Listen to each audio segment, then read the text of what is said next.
Starting. All attendees are in listen-only mode. Good afternoon and welcome to today's Queensland Small Business Week webinar, Protecting Your Brand with Trademarks. My name is James Flaherty and I'm your facilitator for today. And I'm delighted to be joined by Madeline Hall from CCIQ partner EMS Creative, who will present today's session. Welcome, Madeline. Thank you. Before we start, a few quick tips to make sure we all get the best out of today's webinar. We'll be on air for around an hour, and following the main presentation there'll be a Q&A. Now on the right-hand side of your screens you'll have a text box, and in this text box you can enter questions at any time during the presentation. We'll collect them all and we'll go through each at the end and answer them as best we can. And then later on today we will send you through an email which will contain a link to the presentation, a link to the recording of today's webinar, plus links to additional information and resources that will help you get the best out of what Madeline presents and the things that you'll learn today. So without further ado, Madeline, it's over to you to take our audience through today's webinar, Protecting Your Brand with Trademarks. Thank you. Welcome and thank you for joining me today. Yes, my name is Madeline Hall and I'm Managing Director and owner of EMS Creative, a brand media agency located on the Sunshine Coast, servicing clients across Australia and internationally. So with regards to today's webinar, I'd like to sort of cover a few main topics in regards to my favourite subject, which is branding and trademarking. So main topics today will be covering why trademarks are important to your business and establishing and protecting a brand, and pretty much what is a trademark, the trademark process and the benefits of trademarks, and creating a trademarkable brand, the pretty stuff. And then finally international trademark protection. And then we'll have a summary and some questions in regards to today's presentation. So let's begin. Why trademarks are important to your business. Trademark can be your most valuable marketing tool. It's an asset. The public identifies a certain quality, reputation and image with goods and services bearing a trademark. So it portrays commercial integrity instantly, and especially when the symbol, the registered symbol, the TM symbol are applied to the brand. The more successful your business is more valuable the trademark becomes. So if you're thinking about a new product or service and you want to establish an image for it, you should definitely consider a distinctive trademark under which to market it. And I will explain what distinctiveness actually means later on through the presentation. So trademark registration in Australia, the process. So a registered trademark is the best way to protect your business name or branding. And a registered Australian trademark provides you with Australia-wide rights and allows relatively simple enforcement of your trademark rights. In Australia it's 10 years exclusivity. Other countries such as Canada is 15 years. Typically most countries across Australia are 10. Sadly though, many individuals and businesses either do not protect their trademark or incorrectly file their trademark, which results in the trademark being unenforceable or possibly infringing the trademark rights of a third party. Not a good case to be in. So here's a great example that I'd love to share with you, and it's incorporating trademarking the business name. So a company, Egg Media Industries, is a high-tech multimedia company based in Sydney. And in the early days, its founders did not give intellectual property much thought at all. The challenge was the company name. So as the business grew, they saw potential intellectual property problems staring at them. So they are actually known as Egg Media Industries, but there's also Egg Design and Egg Media Productions. They discovered this when they went looking for the URL for their website. So they sort of went a bit backwards with regards to their steps in protecting their brand. So now they are looking at expanding in the US market, something they would never have considered when setting up the business. This raises more potential issues. So the US actress, Jodie Foster, who most of you would know, has a company called Egg. They never thought their business name would be in competition with someone like Jodie Foster. But the more they do more global work, who knows what will happen. Searching is really, really important, and I'll talk more about screening and searching in the selection process. So the lesson here is do your intellectual property homework. Now that Egg Media Industries, they feel as if they've got their eyes open, the owners are going to address issues they should have looked at from the very, very beginning.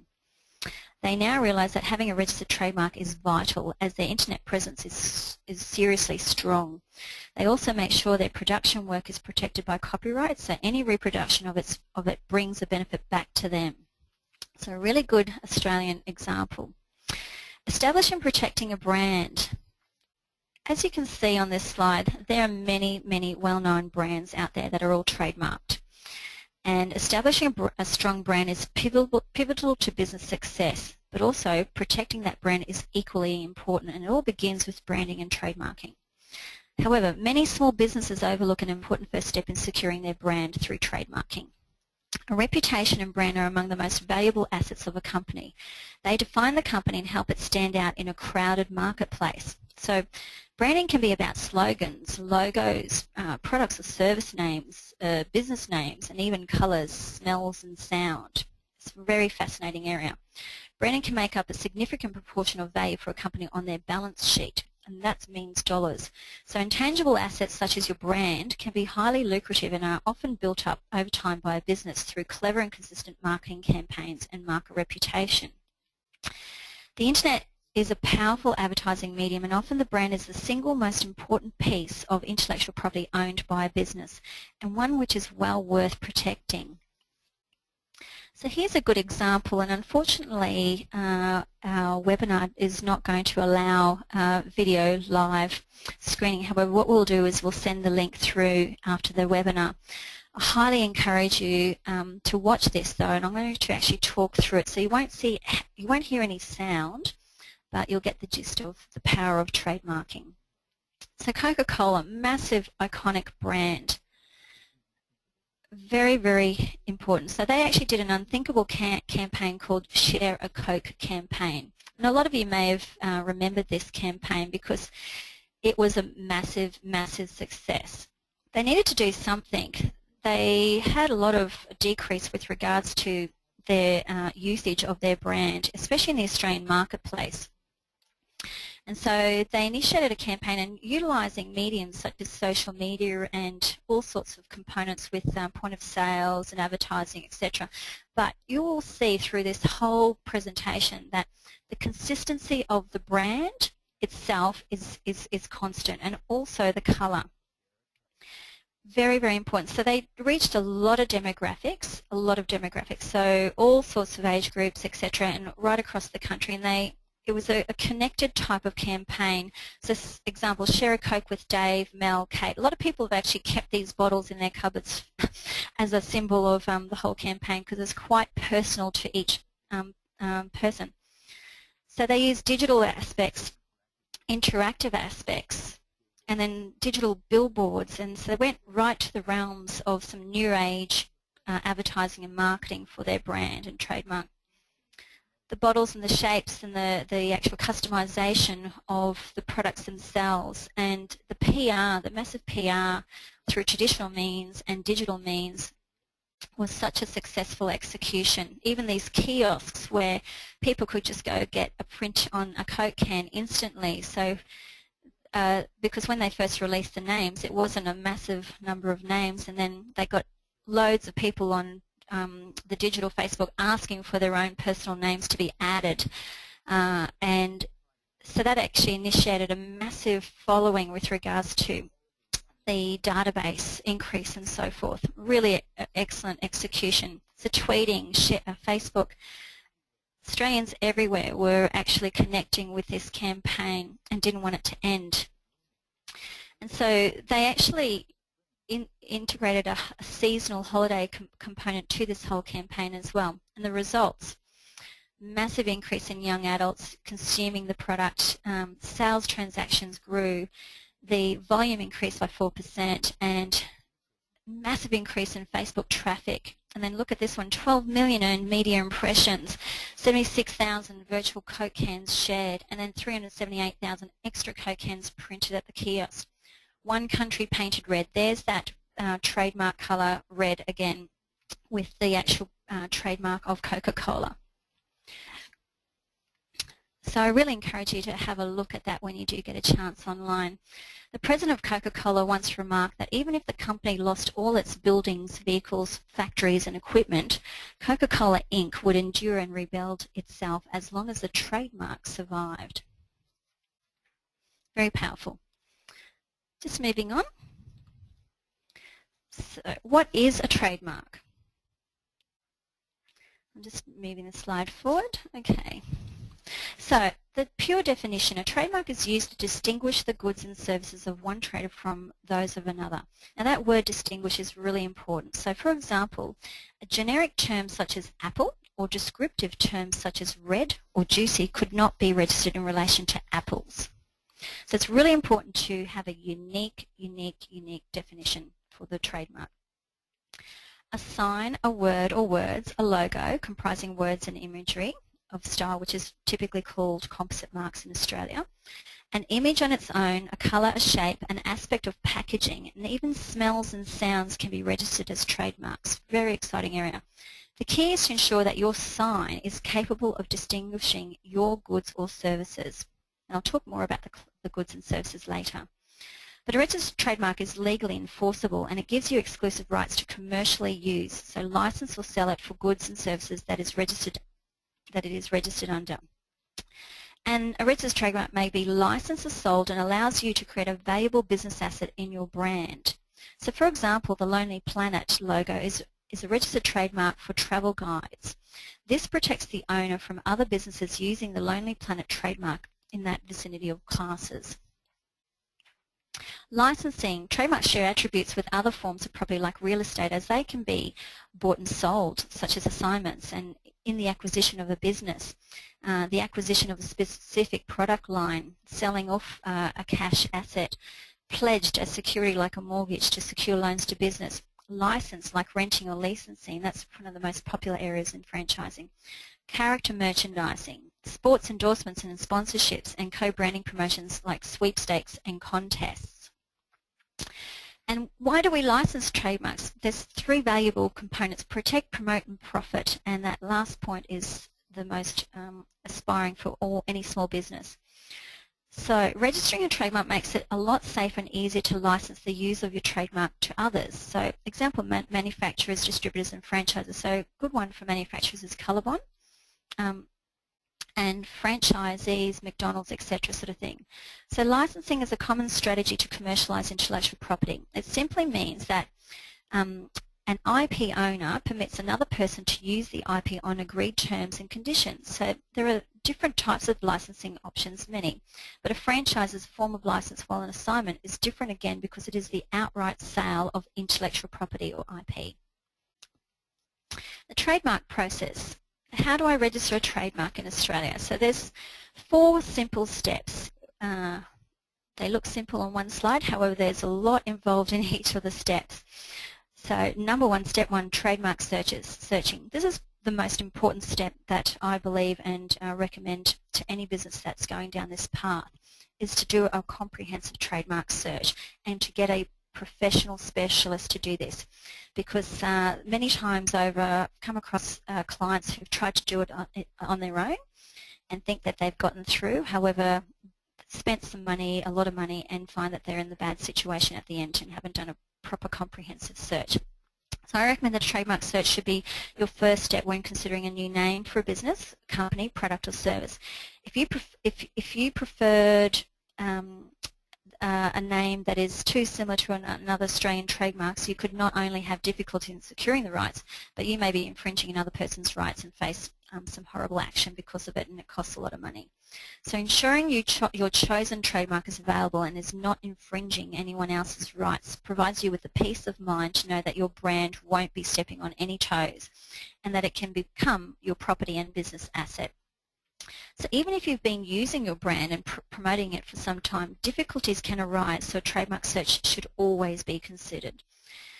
The official examination with the Government Office, once you file an application, can take a long time, usually around 4 months, depending on Canberra, with regards to their demands. So you may wish to know where you stand sooner, and various searches can provide you with this information. Then there's step 2, filing the application in classes. So as trademarks are signs used to distinguish goods and services of different traders, it follows that when you file an application you must advise what those goods and services are. So whether it's a product or a service of some sort of kind. So all goods and services fall into classes that have been listed and put in place under an international agreement. So the list of classes and the goods services that fall into them have been adopted by a majority of countries around the world. And there are 45 of these classes to select from. Numbers 1 to 34 cover goods, and numbers 35 to 45 covers services.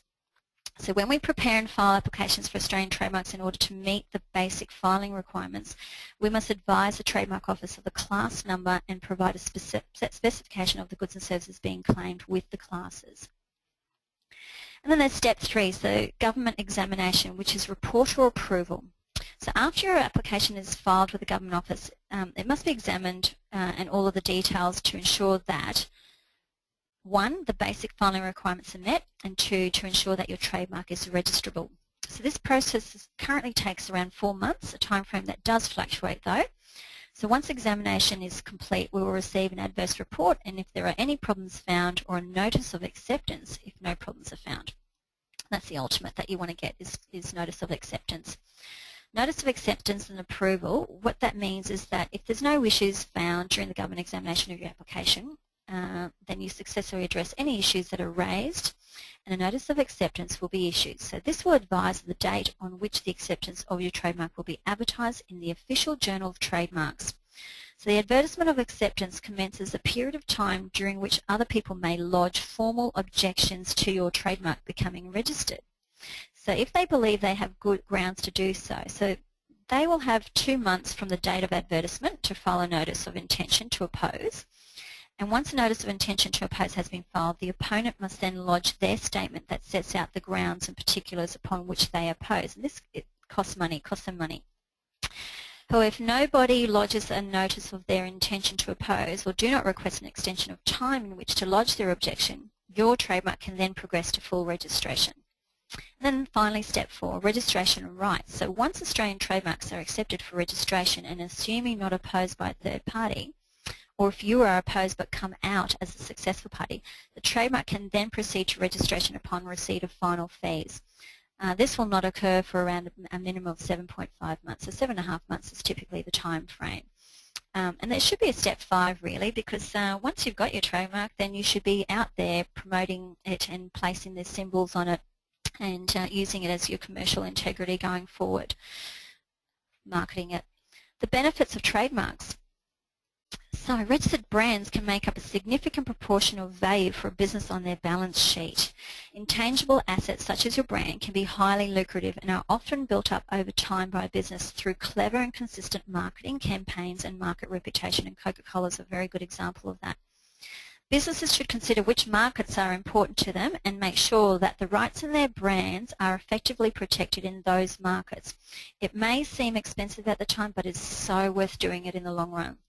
Too many times I've seen businesses spend so much money doing it the wrong way, and if they had started from the beginning with steps and searching and clearance and checks and so forth, they'll be in a better situation in the long run. The internet is a powerful advertising medium, and often the brand is the single most important piece of intellectual property owned by a business, and one which is really well worth protecting. Benefits of trademark registration. The trademark registration provides the owner with legal rights to exclusive use and also control of the use of the trademark throughout Australia for the goods or services for which it is registered. 10 years exclusivity. And a trademark has value as an asset so long as it is used by the owner for the goods or services registered. So an owner has the right to legally protect their trademark and may sue for infringement if another person uses their trademark or a similar trademark on the same or similar goods or services. So a letter from a lawyer or trademark specialist may be all that is needed to deter infringement. Sends a message, sends a signal. Here's a great example, building a franchise through branding. The Coffee Club, and most of us all know who the Coffee Club are and frequented the Coffee Club. So the founders recognised with Coffee Club quite early the significance of registering their trademark. They knew they had something so different that needed as much protection as possible from imitation. So they were also developing a brand not only for the actual cafes but for the range of products they saw resulting from the cafe's popularity. And the Coffee Club stemmed from Brisbane. The owners met with a local trade specialist and got excellent advice on how to protect what they considered to be one of their most significant assets. The registered trademark protects their trade name and provides them with a consistent image to the marketplace. It's all about consumer recognition here. So the Coffee Club trademark is registered across a variety of classes to protect themselves in those classes. And their strategic registration in more than a dozen countries provides protection for what could conceivably be a global market. So they're thinking long term here. Branding. Branding, most important. The Coffee Club's visual brand is used extensively, not just on cafe signage, but also on uniforms and name tags, crockery, matches, serviettes, and packaging of its own blend coffee beans and ground coffee packs. Intellectual property as a core business issue, the founders have also been vigilant about following up on accidental or intentional infringements of their trademark. And so intellectual property to them is their trademarks, the copyrighted menus, the brochures and so on. All of this is just as important to them as any other business issue and its consistency. So maybe more so because that is what makes them distinctive, different from the rest.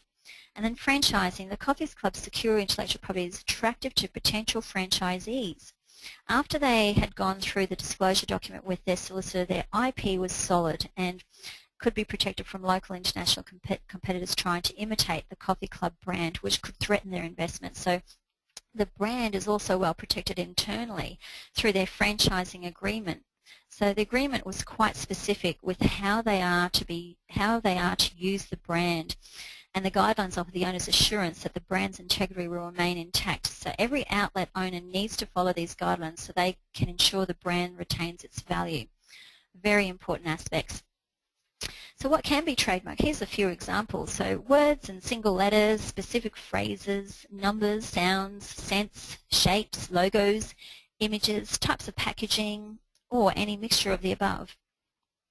So your trademark brand is your business's identity. Consumers use your trademark to distinguish your brand amongst the competition.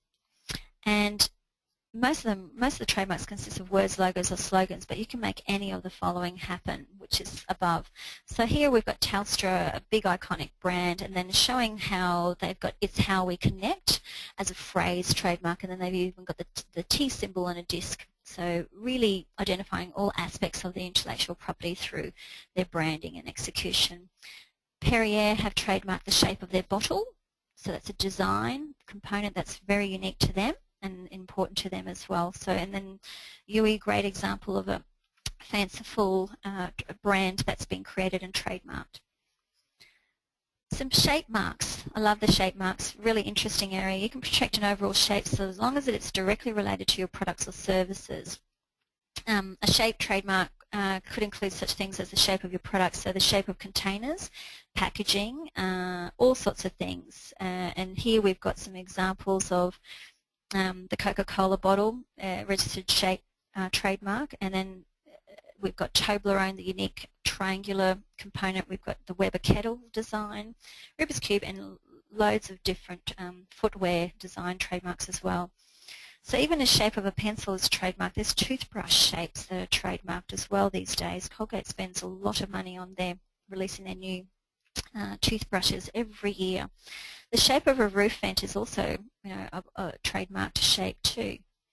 Sound trademarks, these are really fun. So there's examples here. We've got the Intel Inside musical jingle, which is a Macintosh startup chime. Unfortunately, I can hear it, but you won't be able to hear it. So when we send this presentation, we will send it through you. But the iconic sound of the Intel Inside little musical jingle is trademarked. McDonald's Corporation's 5 Night I'm Loving It jingle is secured. The Tarzan yell, which is an awesome and iconic sound that everybody knows, which is on the next page, and unfortunately I can't play that for you, but I'm sure you all know what the Tarzan yell sounds like. But it is trademarked and secured to the owner. So weak versus strong marks. This slide really showcases branding in action here. So a weak brand is at the very left-hand side where aspirin is depicted, and a strong brand can be depicted as the fanciful brand. So I've put some examples here, but if we look at the aspirin brand as an example, it started out as a great fanciful brand, a strong brand. And so when you have a cold, or what do you reach for to blow your nose, or how about when you accidentally cut yourself? So most people would answer Kleenex instead of a tissue, and Band-Aid instead of an adhesive bandage. And they're often used interchangeably, but these terms actually represent the brand names rather than the products themselves. So other well-known examples include like jet ski, Velcro, bubble wrap, and jacuzzi. so becoming generic size. The names that have become synonymous with the entire product category are also referred to as generic brand trademarks on the weak side. So it's a brand name that has become the colloquial or generic description for a particular class of product or service. And a trademark typically becomes generic size when the products or services with which it is associated have acquired a substantial market dominance or mind share. So the term is legally significant in that unless the company works sufficiently to prevent such broad use of its trademark, its intellectual property rights in the trademark may be lost. So specifically, a company must always use the trademark as an adjective, modifying a noun that describes the product.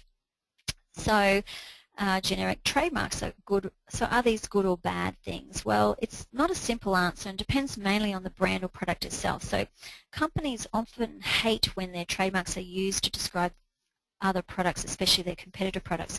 However, having a brand adopted by the public for common use can help with word-of-mouth brand awareness and market dominance. So Kleenex is a good example. Kleenex on its own is at risk at the moment becoming generic size. However, the company on the right-hand side, you'll see that Kleenex brand, they've attempted to adjust their trademark and brand to make it more of a brand and signaling to the marketplace that they really don't want to lose and risk the generic size of Kleenex itself. So when you look at this, you'll see that we've got Band-Aid and aspirin and Kleenex on the weak side, and then they were very high fanciful ones but moved down to that area. And then we've got descriptive. So Quick Print is a good example of a descriptive brand. So obviously it's got some sort of connotation to printing, and it's a composite mark. And then you've got suggestive, Stronghold Nails, Roach Motel, which are insect traps, and PlayStation. Blu-ray disc is a good example of a suggestive trademark. Arbitrary ones, I've got examples there of Volkswagen and Harley-Davidson cycles. And then we've got fanciful, there's lots of fanciful, and they're the most strongest, powerful brands and trademarks that you can get. So Arium, Kleenex brand, PlayStation, Pepsi, Coca-Cola, Delicious, example of what we've created in Duragal and Colorbond. So moving forward, arbitrary trademarks. So these are real words that have nothing to do with the type of product or service to which they apply. They do not describe any feature or characteristic of the product or service. So Apple computers, arbitrary marks, considered strong and inherently distinctive trademarks. Got Forex there as well. Really good examples of these types of brands. Then we've got fanciful trademarks. And here I've got a couple of examples, which are Xerox, Microsoft, and Cisco. So these are words, these are made-up words or inventive words that have no relation to the products or services to which they're applied. So example, Exxon Gas is a good one of these. They are considered strong and inherently distinctive trademarks. Kodak. So Kodak had no meaning before it was adopted and used as a trademark in relation to goods, whether photographic goods or otherwise. Its inventive marks are they're like not previously known and have been found in that you can't find these in a dictionary. So very, very powerful brand names. Then we've got suggestive trademarks. So Greyhound is a wonderful example of showcasing a suggestive trademark in the Q-tips and Blu-ray disc and acoustic research. So these tend to indicate the nature or quality or a characteristic of the products or services in relation to which it is used, but does not describe this characteristic and requires imagination on the part of the consumer to identify the characteristic.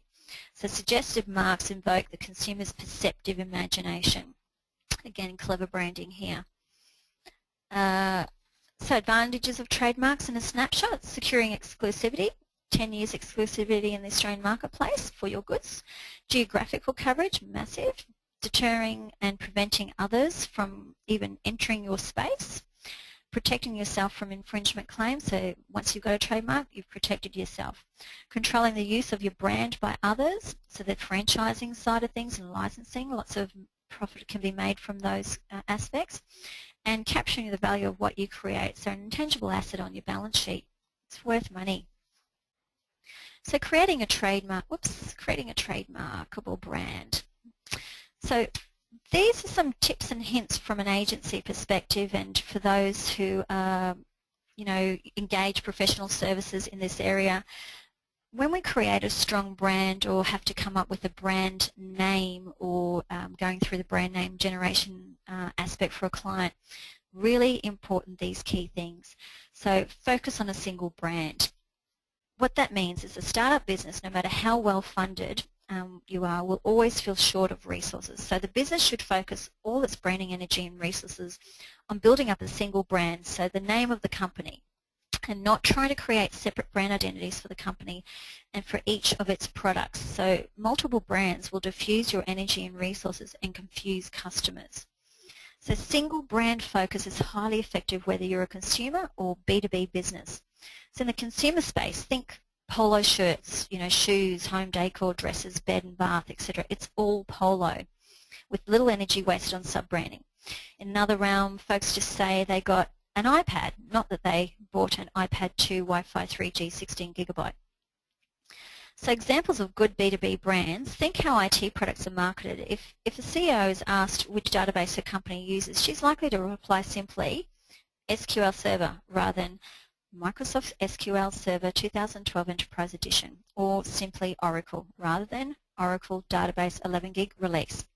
So similarly, the same CEO asked, what types of servers her shop uses. She might respond simply HP or Dell instead of the full-length terminology.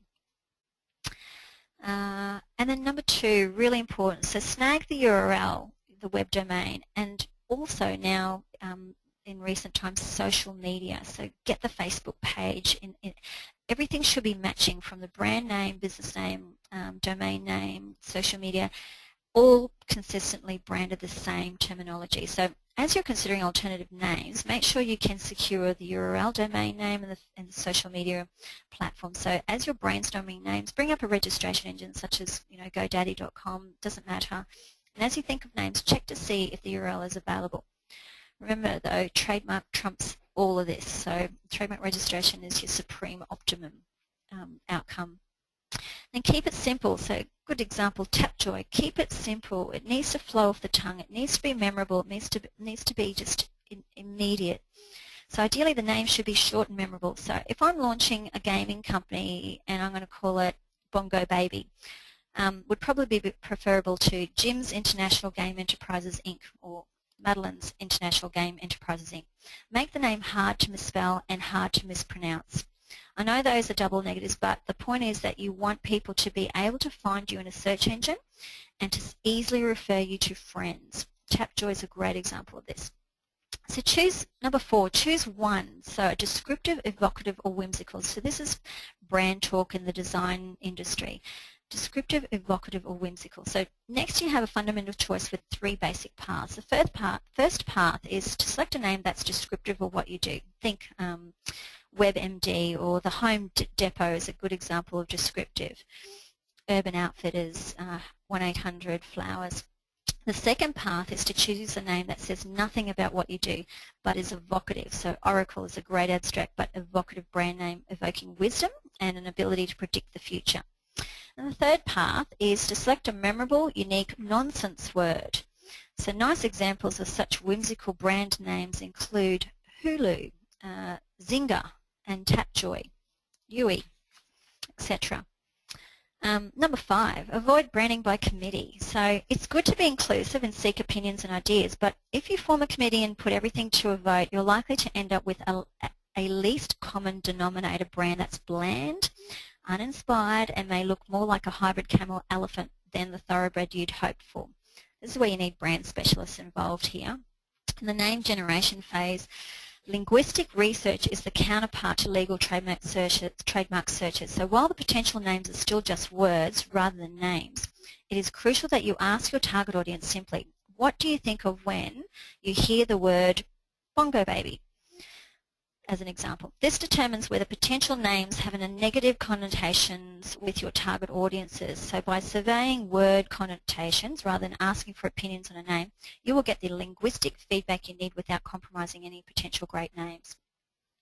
And the other trick of the trade is 6. Apply your brand consistently. So important. You can do everything else right and screw it up here. So consistency of usage and application of the brand is paramount. A company should have a consistent look and feel and consistent language and stick to them. So for example, do you want to be referred to as Urban Outfitters or as UO? Do you wish to be known as a pioneer in clean tech or an innovator in green energy? So consistency is really important with your branding and trademarking. And then last in the process is protect your brand, but actually is the first. Trademark the company name, logo and tagline. In your online and any printed materials, be sure to display clear copyright notices and trademark symbols. It's commercial integrity. Once your trademark is registered, it's good business practice to place the symbol immediately adjacent to your trademark. And there's all fun design ways of doing that now. It doesn't have to be superscript in the top right-hand corner anymore. That's the beauty of creative freedom. So this puts others on notice to respect your trademark and aids in protecting your valuable intellectual property.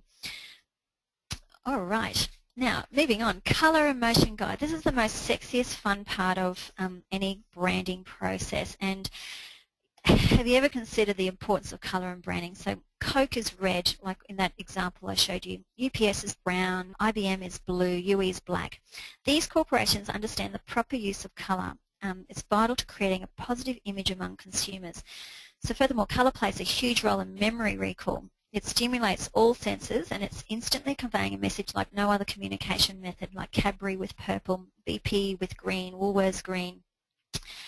This colour should appear on all your promotional materials, including your logo and product packaging as much as possible. The colour you choose should set you apart, work with your industry and image, and tie to your brand promise. So it should also take into account colour psychology, which is fairly complex, but colours can mean different things depending on the culture, situation and industry. So you can see the spectrum there showing optimism, friendly, excitement, creative, trust, peaceful, balance. This is our little cheat sheet with regards to infusing colour into an industry brand or whatever it might be. But I will mention white here. White connotes simplicity and cleanliness and purity. In China, it means death. So the human eye views white as a brilliant colour, so it immediately catches the eye in signage. And white is often used with infant and health-related products, you would have noticed. However, all the colours above can be categorised into two basic categories, warm and cold. In general, warm colours like red and yellow send an outgoing, energetic message, while cool colours like blue are calmer and more reserved and trustworthy, etc. So, however, brightening a cool colour increases its vibrancy and reduces its reserve. Choosing the right colour, choosing the right dominant colour for your brand is crucial. And I mentioned Cadbury. Cadbury spent thousands of dollars trying to trademark the colour purple, thousands and thousands of dollars. And Eagle Boys went in and opposed it because they had the purple as well at one stage on their packaging. This went on for many, many years, and it looked like Cadbury was going to win. However, it sort of, in the end, Cadbury withdrew because of the amount of expenditure and so forth that was happening. Sad story. However, they still predominantly use that same colour purple in all of their packaging and are very renowned for that memory recall of their colour. Good examples is BP and Woolworths. BP won the trademark of the colour green over Woolworths. So colour plays a very important role in branding and trademarking. International trademark registration. If you are forecasting future developments for your products or services in the international market, you will need to consider how your trademark will be perceived by these consumers. And I've just touched on it a little bit. But for example, a trademark that you have adopted in Australia may have negative connotations in a foreign culture. This would have direct effect on the interest given to your products or service. A good example that most people know is Pajero means something nasty when it's translated. And I won't disclose it on the webinar, but I've got some great linguistic checks and translation checks that I believe should be conducted and recommended. So some high-profile examples, and these ones I can disclose. Microsoft had to think twice about bringing its Bing search engine to China because in Chinese, the most common definitions of the character pronounced Bing mean disease, defect, and virus, rather inauspicious for a computer product. So the revised name is Biying, roughly means responds without fail. Peugeot, in Chinese, Biaozhe, sounds enough like the Chinese slang for prostitute. Bazhou. So that in southern China, where the pronunciations are especially close. The brand has inspired dirty jokes, obviously. And in China, the popular Mr. Muscle, the line of cleaners, has been renamed Mr. Powerful Wei Ming Xiangzhen, because when it is spoken, the name Mr. Muscle has a second, less appealing meaning, Mr. Chicken Meat. So really important to do your due diligence with regards to cross-culture. And just to touch on the process, there are two ways to secure protection of a trademark outside of Australia, and simply put, there's two. So your trademark can be registered all over the world with most of the same rules applying overseas as they do in Australia. There isn't such a thing as a worldwide trademark application, and a separate trademark application needs to be filed in each separate country, with the only exception to this being the European Union. So two ways. One, the filing of national applications to each country of interest. This will usually require the engagement of an appropriate specialist in each particular country chosen. And then two, the filing of a single application seeking international registration through the Madrid Protocol and designating the other member countries of interest. So this application must be based on your Australian application when filing from Australia. So where possible and appropriate, the Madrid Protocol application is simply the most cost-effective way. Bearing in mind it can add up with international trademark registration, so really important to make sure you do your research accordingly and appropriately. And in summary, so the take-home points, really, only a registered trademark gives you the immediate Australia-wide exclusive right to a company name, business name or domain name. So remember, distinguish, differentiate, not be directly descriptive. Make sure you do your due diligence and engage a proper specialist to do searching and clearance checks. The class description of goods is vital, and the examination process, so always bank on about 7.5 months for it to get to an end execution. And talk to your trademark specialist, very important. They know the ins and the outs and the stealth strategies of how to get a brand across the line. And lastly, really love, every year I always love to know what the strongest trademarks are, and Interbrand does a great job with regards to recording this, and this is the latest in 2013. The next release is due in November. So according to Interbrand's top 100 strongest brands of 2013, the following are the 10 most valuable trademarks. The strongest trademarks are undoubtedly those that provide an image, or an expression that is completely new, simple, and has no defined meaning, or at least not a meaning related to the goods or services being offered. So example, Apple. And here I love seeing this in the fact that on the right-hand side you'll see brand value $millions. This is how much that intangible asset is worth to that organisation, and trademarked equity. So also remember that the first impression for a consumer is often a decisive one. It all starts with a strong trademarkable brand. Please remember that. That's one of the most important components. Thank you for listening, and now I'd love to open up the floor to any questions that anyone may have. Fantastic. Thanks, Madeline. A hugely informative presentation there with a great deal of food for thought for everybody listening, particularly those of us who will be driving our prostitutes home this evening. Time for questions. Please do use the text panel on screen to send questions through for Madeline. We've had a number come in already. We'll go through those and we'll collate some more as they come through. So the first question that came in from Ian is, what's the approximate cost of getting and applying for a trademark? Yeah, good question, Ian, and it varies. So if the typical benchmark for one class, and so remembering that we've got 45 classes with regards to the description of your goods. So just say that you've got one class of goods and it takes 7.5 months. You're paying between $1,000 to $2,000 for one trademark filing application, and that's if everything goes smoothly through the whole office with regards to no oppositions and no supplying of evidence and so forth. So that's your typical benchmark and industry standard across Australia. So I hope that helps.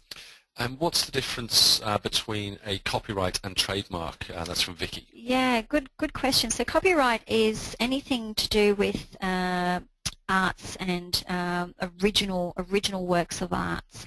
So anyone who comes up with something new in the original works of art is immediately copyrighted in the copyright Australian law sort of thing. So trademark, though, a trademark is when it is a distinctive component for a brand or service. So a trademark is with regards to having a system in place that gives you exclusive rights in an area. So there is a completely clear distinctive difference between copyrights and trademarks, and it's really important for people to understand the components between copyright and trademark, because copyright is anyone who's created any original arts of work and they can apply that accordingly. Mark would like to know, is there a need to trademark a company logo as well as the company name? Absolutely, absolutely. It's all your intellectual property. It's all what consumers perceive you to be. If you want your business to be worth more, especially if you've got a plan to sell your business in the future, or if you want to sell a product line of that business, having a trademark for the logo, because that's what people will see predominantly. So a good example, Amatil is the owner of Coca-Cola. Coca-Cola is the logo. But they're both trademarked. Business name and logo are both trademarked. So yes. Phil would like to know what happens at the end of the 10-year period. Yeah, good, yes. You get a notice to renew, and it's a very small fee to renew, and then you get another 10 years exclusivity. Very So well worth it. It's automatically yours until you decide not to renew. Correct, yeah. James would like to know, is transfer of ownership of a trademark from one party to another a complex process? Yeah, it can be. It can be. It depends if you're in a franchise situation or if you're in a very big corporate conglomerate situation. But there's a process that's followed, and that process is through a due diligence process, and you have professionals involved with regards to making sure that the value is recorded properly, and then it's an assignment between ABN and ABN. So there's a bit of a process involved, but it happens every day. So yeah. Glenn would like to know, their trademarks and logo have been registered by another company. How do they get it back? Say that again? So Glenn's trademarks and logo have been registered by another company. How do they go about getting it back? So the question is, a competitor has trademarked a logo and a company name, and they want to get it back. Is that the question? Look, maybe I think this one we might take offline, and maybe you could follow up directly with Glenn, because there's probably a bit more context around this than the direct question itself. So look, Glenn, we'll follow up with you independently off the back of the webinar in relation to that one. You mentioned the cost, and roughly somebody would like to know is roughly what's the time period, because as you say, with government entities it can take 2 weeks or 2 years. What's the typical time frame for a trademark registration? In Australia, it's around the 7.5 months, but that can be extended to 9 months. It just depends on how Canberra is performing and their workload in that area. And then overseas, it's very definitive and different for each country overseas. So New Zealand's very fast. America's can take quite a long time. Are there better times of year? Better times of year? Not well, with Canberra, avoid the Christmas New Year period, because there will be a delayed component with regards to people being away. Ruth, and in China, avoid January and February, because that's New Year. No problem. Ruth would like to know, is there a cost-effective way to complete an IP audit for a startup? Or is there a checklist that you can recommend to them? Yeah. Look, good question. I mean, I believe I've covered that in my webinar and given lots of hints and tips on that. Cost effective is to do your search and clearance checks. That is the most. I've come across so many companies where they think they've done a good clearance and search check, and they've spent thousands of dollars going down a venture of creating a brand and all that sort of stuff, and then they try and trademark it, and then they find out that it's all not going to happen. And so seriously, it's best to do your searchability and clearance search checks right from the beginning with your brand name, and create a trademarkable brand name in the first instance. People can try and do it themselves with the online system. However, there is a real art to the there are some stealth strategies of how to get around and trademarking brands these days, and it's really good to engage a specialist in that area. And that, I reckon that's value for money. Fantastic. That's just looking at the time. That's all the time we've got for questions today.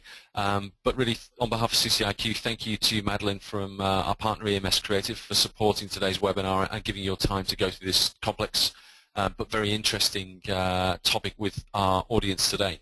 As I mentioned at the outset, this week is Small Business Week and it continues tomorrow. There are events across the state, culminating in Buy Locally Saturday, where we're encouraging all Queenslanders across the state to support local businesses and to help those small businesses that make our communities what they are thrive going forward. Thank you to everyone who attended today. Don't forget that tomorrow we will have, later on today you'll receive a copy of an email which will have a link to the presentation. You'll also have links to the videos that Madeline outlined today, plus a whole heap of information about how you can go about protecting your business and making sure your trademarks are up to date, relevant, and in good order. So thank you for joining us, and we look forward to welcoming you on another webinar in the future. Thank you. Thank you.